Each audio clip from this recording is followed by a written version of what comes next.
If you've decided to move toward private pay and you're not sure what to do this week, the Quick Start Toolkit is built for exactly that moment. It walks you through week 1, week 2, week 3, and week 4. Niche statement, referral outreach, your 30-second intro, and a 30-day action plan. Read it in an hour, come back to it when you're stuck.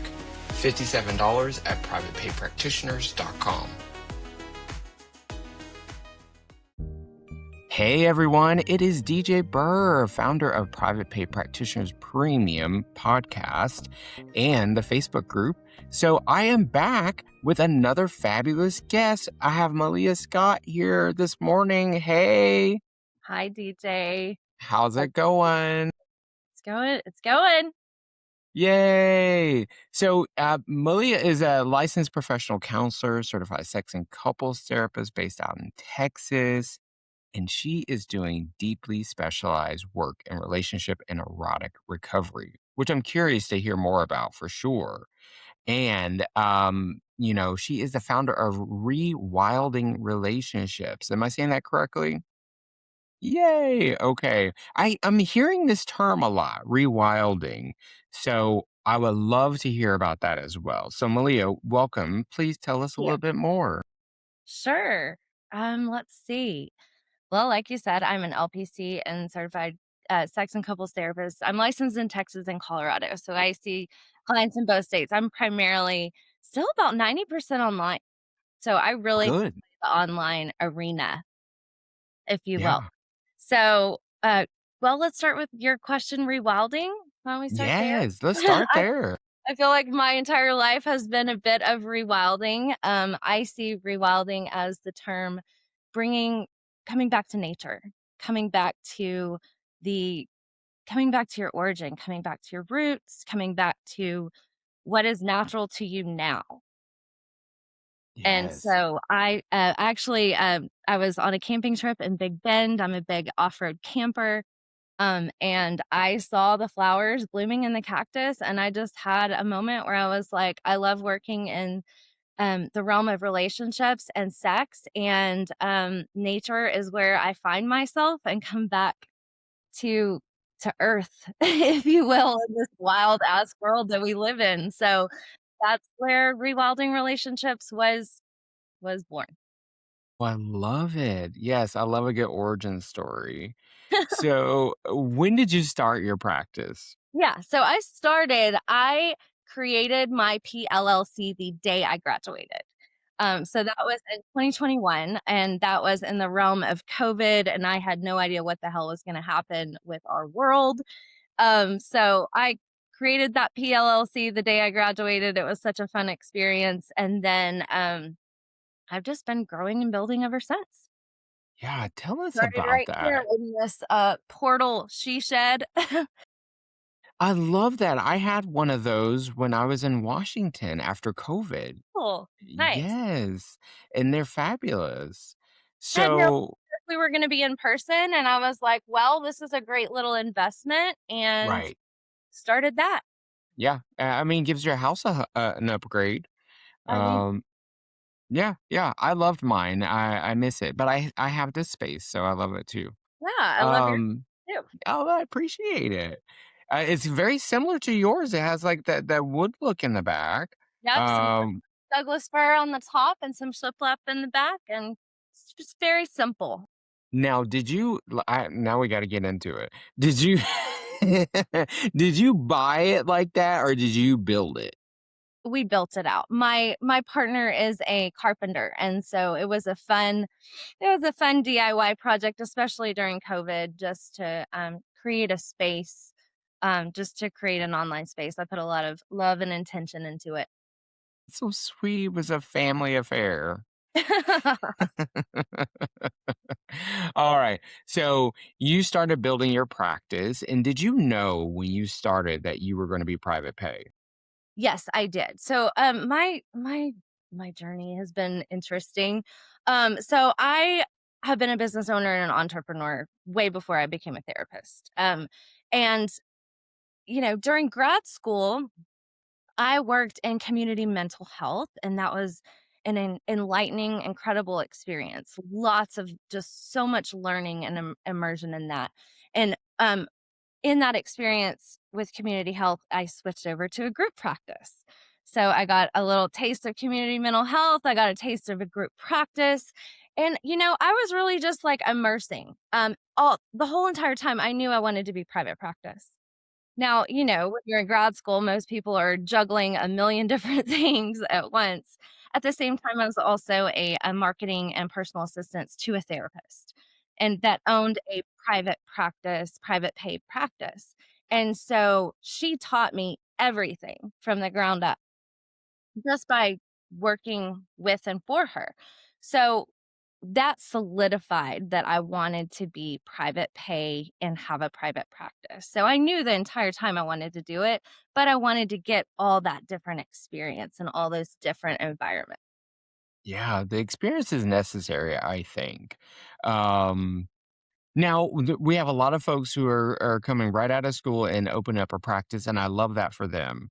My hope is that they're able to sustain, but I think having the community mental health experience for me was a game changer for sure because it definitely let me know I didn't want to be doing that. But You I know know it's how to do it. Yeah, totally. Yeah, I did it for a long time, so I get it. So you had a mentor during this process, which I wish everyone had. Yeah. And so she kind of showed you the ropes. Yes. So I want to give out a shout out to Cindy Austin. She's an LPC in Austin, Texas. She has Austin Empowered. But yeah, I worked for her for quite an extensive period during grad school, and that that helped lay another layer of the foundation. Now, at the time, did you know you were going to be doing sex work in terms of like working with sex and talking about sex and coupleships and all those kind of things? Yeah, so I knew that in grad school. I started my sex therapy certification right in sync. I was like doing sexual health alliance at the time in grad school. I knew that because I had an awesome professor, Carlos Perez, shout out to him.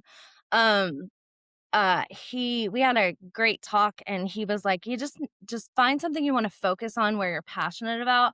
And so I knew what that was, and so I just started it right in sync with grad school, and then I switched over to the ISHG program, but I've been doing that as long as I've been in grad school. Beautiful, beautiful. So it's really great to hear that you came into this experience knowing exactly what you wanted to do. I wish a lot of us had that experience. And so, walk us through the journey of kind of building up your practice and the marketing piece, because talking about sex and marketing about sex can be challenging. It can be, especially because you can't really say the word sex on social media. I, that's what I'm talking about, right? You're like, I do sex therapy, but I can't say sex. Yeah, it's real interesting. But, Yeah. What has that been like for you? um, well, it's gone through its different evolutions for sure. Let's see. I mean, I feel like I kinda need to start with the why, like, the how. Sure. So before I was a therapist, I was a yoga teacher in Austin for a very long time. I also owned a yoga studio, and so I was teaching yoga teachers how to teach yoga. In that process, I realized that a bunch of stories and trauma lodged in bodies comes out in yoga. So that was my pivotal moment to switch to start to make the pivot and become a licensed mental health professional. Yeah. So in that, like I said, I talked to Dr. Carlos Perez, and I decided that I wanted to also do the couples and the relationship and sex therapy work. So in that, I would say it was very different marketing that approach because I started marketing from day one. I just, with all the ethical stipulations and requirements, I tried to follow that as best as possible. But it's gone through evolutions as Yeah. social media changes, as the landscape and the environment changes. You kind of just have to work with. with the rules if you want to put yourself out there. So there's different ways you can write the word, but I mean, my teachers my teachers' accounts have been shut down. So, it's just kind of it's literally a chess game. It is, it is, yeah, trying to do Google Ads as a sex addiction therapist, it did not go well. Yeah, yeah. Google was like, "No, we can't do it." Google is a challenging one to work with for sure. I'm having Mhm. having a little bit more leniency in the social media realm, but it is what it is. 'Kay. What's the response been like? Response for social media for Yeah, um well, I tailor so in marketing for relationship and sex therapy, I split it up into pillars. So there's a number of content, there's a number of content topics under the realm of relationships, relationship education, relationship therapy. And then the sex therapy, sex ed stuff. Um as far as I mean, the response has been good. The response is, interesting. There's so many different presentations for both things, relationship and sex therapy. yeah, So, I've just kind of pulled back into myself and figured out what areas, what focuses, I like to work with, okay. and then Well, that's helpful. speak to that. Like, my social media strategy is just try to be real and put out real truth. Not necessarily things people wanna hear, but, being a business owner for multiple years, I'm just kinda like a tell it like it is kinda. Listen, I think that's why we connect, because I'm very much the same, and I love your social media presence. You just keep it real, and I think the people who are respond to that are your ideal people, and the people who don't, oh well. Yeah, We yeah, can't see everybody. yeah, yeah. It was interesting, I've learned a lot of things along the way, as far as, like, you know, personal development, personality, lots of different things. When I learned human design at one point, like 5 years ago-ish, and I learned that I was a reflector. So being a reflector, you have to just there's a lot of teaching. I feel like I'm as much as a teacher as I'm a therapist or a business owner, Yeah. but, if you as a reflector, if you put it out there, it reflects back to you. So, when I focus on what I like to teach about and what I'm passionate about, because I don't wanna burn out, I put that out there into the world, and whoever seems to show up, that's who shows up. Yeah, those are the people, right? Those are the people that can access, services if they're in your area. Now, I know that you're licensed in Texas and Colorado. Where are you finding the most traction in terms of clients that are coming in your practice? Yeah, I'm physically based in Lubbock, Texas. I lived in Austin for 24 years, so I'm very networked in the Austin area. But because of the opportunity to do virtual, I see a lot of Austin, Houston, Dallas clients. I see rural areas in the West Texas area. And then I mean, my in-person private practice has definitely built over the years. Um, so and then as far as Colorado goes, Denver, Colorado Springs, Grand Junction, some of the smaller mountain towns. I was doing Google targeted ads for a long time, and then I decided to switch over to social media. So I experiment a lot with lots of different things just to see what works. I feel like that's what entrepreneurship is all about. It is. I've done many things that did not work. Yeah. One of the things that has worked well for me is networking. And I think that, allows me to connect, build relationships, those kinds of things. How are you finding networking in both states? Yeah. Networking is interesting. There's the online networking, and then there's in person. So, I watched a podcast last night about, it was on the School of Mentors, and he was interviewing, one of the wealthiest men in Africa, and he was talking about think global, act local, and so I apply that to my strategy overall. Like, locally, I focus on networking with other therapists. I am a member at large for the West Texas Counseling Association. So that's been a great opportunity to network with other therapists. And with Yeah. the specialized work that I do, I network with urologists and OB-GYNs and also attorneys. I do a lot of pre-divorce, divorce, post-divorce, and co-parenting work as well. So those are the people and the professions that I network with locally. Now then I apply that regionally to different regions in Denver, different regions in Colorado Springs, different regions in Austin, and all the other larger cities in Texas. So start local, go regional, and then I mean, Global. yeah, You're a global superstar. so, I mean, you can apply that locally, regionally, statewide, nationwide, and then on the global perspective because I love what I do, but I am also on a pivot to I'm on track to do sex therapy supervision, and you can do nationally and globally because I don't know, my wiring is not wired to just a single state, or I don't like to be put in a box, Yeah. and Yeah. a lot of regulations and limitations as there should be in our profession, and I want to break out of the state boxes. I mean, I'm very much similar, and I think that's why I have this, platform that I've Yeah, it's created, fantastic, and thank you for right? creating it. It's so needed. Yes, thank you. Yes, there's people from other countries in our group, and I'm just like, "What are y'all doing?" And they're like, "Well, there's a lot of them are expat, Yeah, therapists, yeah, right?" And so, like, I'm glad that I can reach them, totally. and it's amazing to see. So, like, I really like this idea of kind of the locally, regionally, and then like globally. It Mhm. makes sense Yeah, if that is what your passion is. You have to be passionate about it. I sit with so many people who are just like they think that they have to do something and they don't want to do it. So then it doesn't work. And then yeah, they're like, well, I must be a bad therapist or a bad marketer or a bad networker. And I'm just like, but you're doing stuff you don't want to do. right. Yeah, That I have to have the energy and the fuel to keep it going, so I definitely work energetically, if you will. yes, Mhm. yes, for sure. And Now to I know.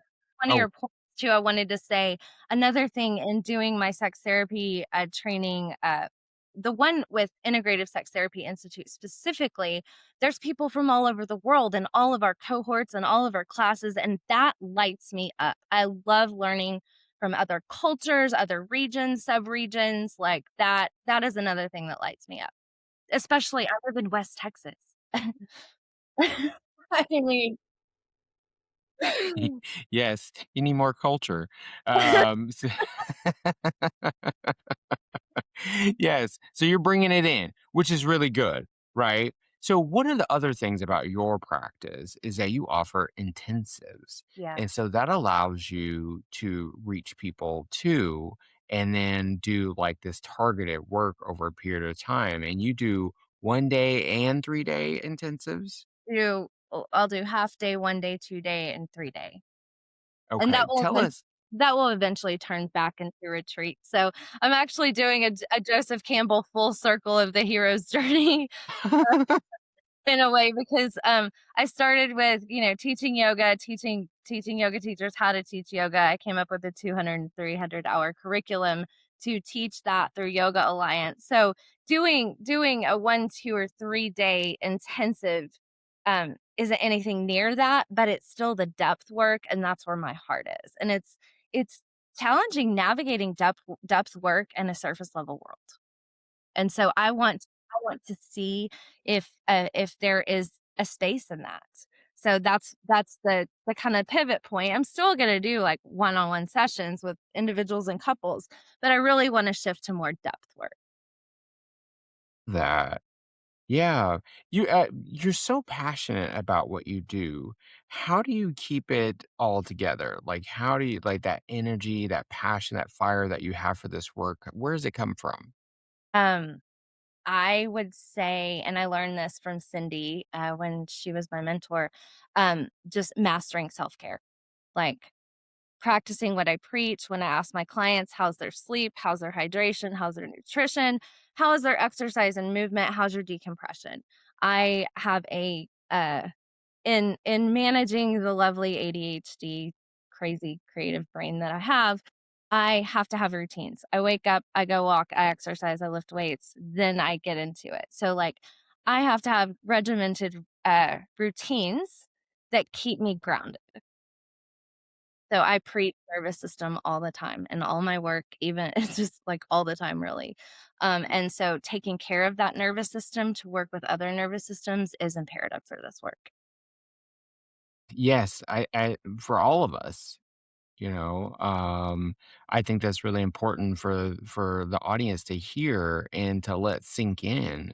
Otherwise, you're prone to burnout. Totally, Um, and I'm, like, right on the the the the journey of perimenopause is here. I quit okay. drinking a year and a half ago, so I have an Oh, alcohol-free life, and I feel like prioritizing sleep and exercise and getting outside, that that's where, that's where the energy comes from. that's amazing. That's so good. You It's so know, uh, but it's not, like, as I'm not married to it as I used to be. yeah, yeah, but that's okay. Um, so in your practice, you're seeing a lot of folks, right? So you not only see couples, but you see families. Are you still seeing teens? So I don't see a lot of teens. That's the smallest population. But I work with individuals, couples. I work with all different relational dynamics. I see open, I see poly, consensual non-monogamy. I've seen thruples. I've seen adult families. A lot of like parents and children. In the realm of relational work. And then also like helping parents talk to their teens about sex, Important. helping work through those stories and that messaging and conditioning around that. So individuals, couples, thruples, some teens, I really don't do a lot of teens because I deal with the parents. That's just my style. Yeah, for sure. Yes, uh, but also adult content creators, right? Well, yeah, I've worked with so when I was in grad school and I was working with the group practice, I started working with clients through Pineapple Support, and their largest sponsor for providing free therapy to sex workers is Pornhub. So that has been a very interesting experience working with that population. I have learned so much. Yeah, I didn't know about this, the the connection with the Pornhub. That's interesting. And and on the other side, I see a lot of out of control sexual behavior. So it really has worked been I've had the opportunity to work with like the full spectrum. That's And good. yeah.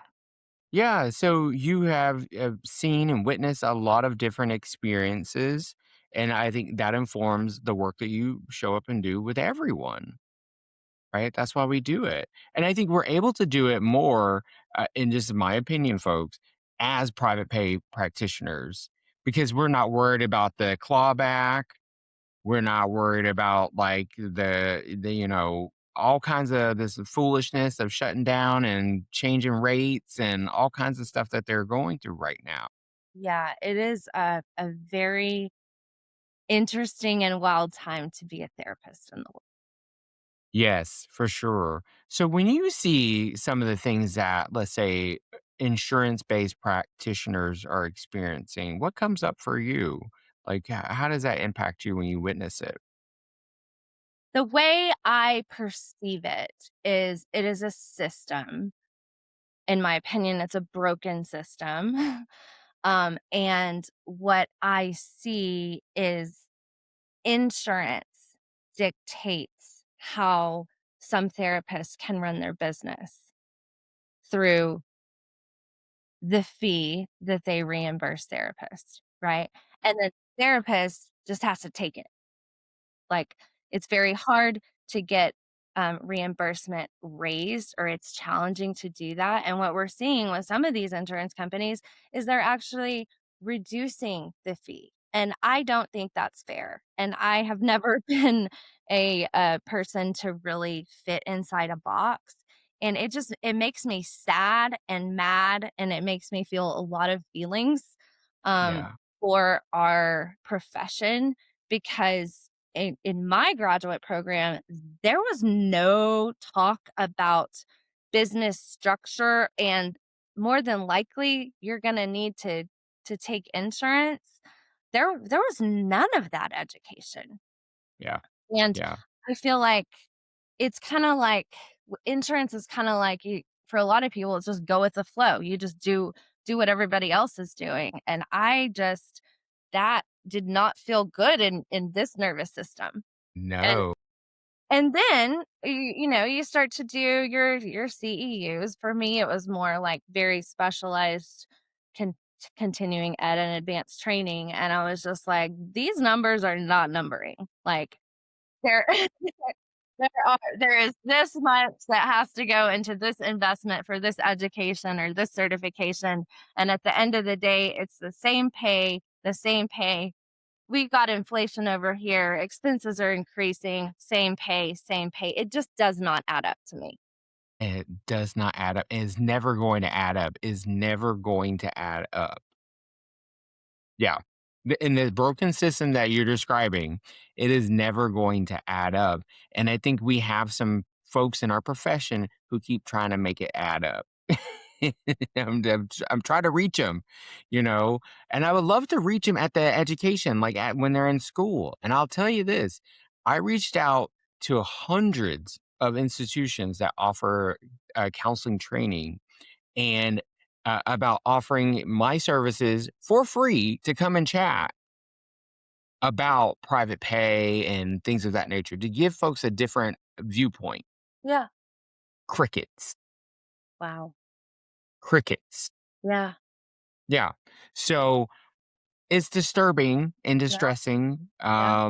when I see people who are, like, panicking, and we're hearing stories about entire practices being shut down, people filing for bankruptcy, and the thing that is happening right now that nobody is talking about is that some of these systems are offering loans. So it's Interesting. like when that whole, was it Change Health? I don't you probably don't even know about it, but the Change Health system where they got, hijacked and they had to pay ransom or whatever, Oh, they yeah. were in turn offering loans to providers, you know, while they were trying to figure out how to pay this ransom. Are you It didn't make sense. I mean, it doesn't matter what industry, there's just, like, fishy It's stuff. so fishy, and I got so upset about some other system. Was it Simple? I can't remember. I won't say it out loud if I don't know for sure. But one of these systems was like, "Hey, you can get a loan now." Because I got trapped by that. I got Okay. trapped when I was insurance and insurance was clawing back. There was an organization they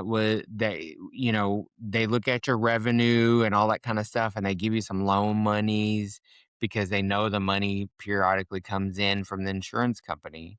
Yeah. But I had to pay it back every day. Oh, interesting. And I'm trying to keep our practice alive, and I had staff, and I was trying to like make sure I kept my staff, but I had to pay a loan back every day. Oh my goodness. Yeah. So I see it and I just like want to like scream and yell and like wave Yeah. the flag. So Yeah. so I started a podcast and I could talk about it. There you go. And I told somebody I'm just waiting for the cease and desist to come. Oh my goodness. How long ago Bring was it. With my experience, yeah, when was like a decade ago. okay, got it. And, and it's getting worse. Yeah. It's Yeah, getting worse. There's a whole story around it I'll tell you later, but, it's just sad. I see it every day as the moderator of the Private Pay Practitioners Facebook page, yeah, all of the pages, and I just wanna, like, wrap a hug around these folks. for sure. Yeah, yeah, Yeah. it is it's really challenging to navigate all the different intricacies that there are. Yeah. And at the same time, because there is the ability to be online, you can start a virtual private practice with very little startup. You can. You can. You can. You absolutely can. And I try to support people in doing that. But they have to be you gotta be strategic, folks. You We gotta be invested in doing the work beyond the clinical work, right? You are a business owner, in my opinion, when you sign that dotted line, you get that business license, you're a business owner first. Mhm. You Yeah, gotta have the structure in place. yeah. And what I like about you is, like, you came in as an entrepreneur having built businesses already, which is nice. So, one of the things that I'm curious about is, like, how is this business different starting and building it versus the yoga studio? Um, well, there's different limitations on marketing for sure. That's one. Um, there's the differences there's differences in marketing, different ethical guidelines. I feel like our profession has been so hush hush and secret, and then, in the taboo realm for so long, and it's still kind of operating in this like dinosaur realm where it's like people are starting to realize how they can kind of navigate around the rules and the guidelines, still sticking to them, but even advertising yourself as a therapist on social media at one point was like very, it almost seemed like taboo in a way. Yeah. Yeah. I think it still is. I think people are like, "Why are therapists on social media?" Yeah, I mean, you still Kind of can't put, like, client testimonials out there unless they give them to you. I mean, it's like Google reviews still isn't, I mean, it's weird. Doctors can it's like doctors can have them, but and I know we're not but doctors, or I'm not a doctor. right, but right. If I can leave one for my dentist, why can't I leave one for my therapist? Right, exactly. Or why can't I say, "Therapist, you can use mine," Yeah, right? yeah, Well, it all depends. Some licenses say you can't ask, and some will say you can't use, period, right? But then you're on Google and they can say whatever they want to say. I've had people say stuff that hadn't even seen me. yeah, yeah. It's a different I look at it as it's a different set of hoops to jump. Yeah, yeah. So those are one of the biggest differences. It's a Yeah, different set of hoops. It yeah. truly, truly is. So, what would you say to a new private pay practitioner coming up behind us?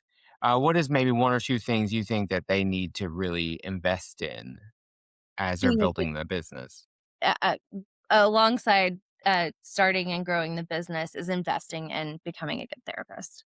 Like, I would say word of mouth is still one of the greatest referral resources, and when you do good work, that gets around. Fast. Yeah, Yeah. do good work. y- Do good work. Yeah. Do good work and Mhm. have good boundaries. Yeah, good boundaries and take care of yourself so you can show up fully for your client. Absolutely. Wow. So, Malia, what's coming up next for you? Let's see. Well, I also own a completely separate business outside of therapy. I own coyote pools, stock tank pools, so we're really busy. Our summers are really busy for us. So that's therapy kind of dips in the summer. The stock tank pools go up, but I'm looking forward to this fall, and I'm pivoting to some more depth work. So I'm doing a free webinar for therapists. It's called Rewilding Your Practice, the decision to leave insurance. So it is focused on the decision making because that decision can be really hard to make. So I'm doing a free webinar on August 27th from noon to 1 Central Standard Time. And then this fall, September 10th through October 29th, we're doing an 8-week deep dive. So we'll meet 2 hours every week, and we're gonna go into the depths of the decision-making process. And because people come at it from all different they're coming from all different places, and, some wanna start private pay, some wanna do insurance and private pay, some just are coming off full panels. So it's really an intensive cohort to dive into what it requires to make the decision. Yeah. Yeah. It's not an Yeah. over I mean, to me, it's not an overnight decision. And there's there's physical, emotional, and nervous system work around all of that. Right. Absolutely. For me, when I think of it as a decision I get to make every day. Yeah, Yeah. Yeah. yeah. And it sounds like we were doing similar work in our around our coaching and helping people navigate the decision making process, which I love. So like, yeah, folks, go to Malia's site and get this information. Malia, what's her site? It's www.rewildingrelationships.com, and at the top, I have a section for therapy. Awesome. And where can they find you on social media? So my practice page is at doo-doo, at Rewilding Relationships. For therapists, it's at Rewilding Your Practice. Rewilding your practice. I love that. Malia, thank you so much for coming on the show. It has been a pleasure. And folks, if you can't see her, she's wearing green. So It's a green day. it's a green day. She already knew. That's what we do over here. Well, green is Yay. the money Yeah. color too, you know that, right? It's a what? Green is the money color too. Oh, absolutely. Let's make that money, okay? Malia, thank you so much for being on the show. Please come back anytime. Such a pleasure, and thank you again for creating this platform for so many private practitioners in the country. It's needed, and I appreciate it daily. So, You're, appreciate you. you're so welcome. All right, folks, I have been DJ Burr, founder of Private Pay Practitioners, and this has been the Private Pay Practitioners Premium Podcast. Make sure you guys come back next week. I'll have another fabulous guest.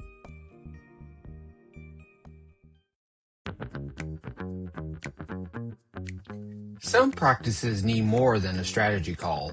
They need a full day. The full day intensive is a 5 to 6 hours on Zoom covering your niche, messaging, marketing, rates, referrals, and a complete 90-day plan. You submit through intake before we meet. I come in early knowing where to focus. You leave with a full strategy built specifically for your practice. $2,500 at privatepaypractitioners.com.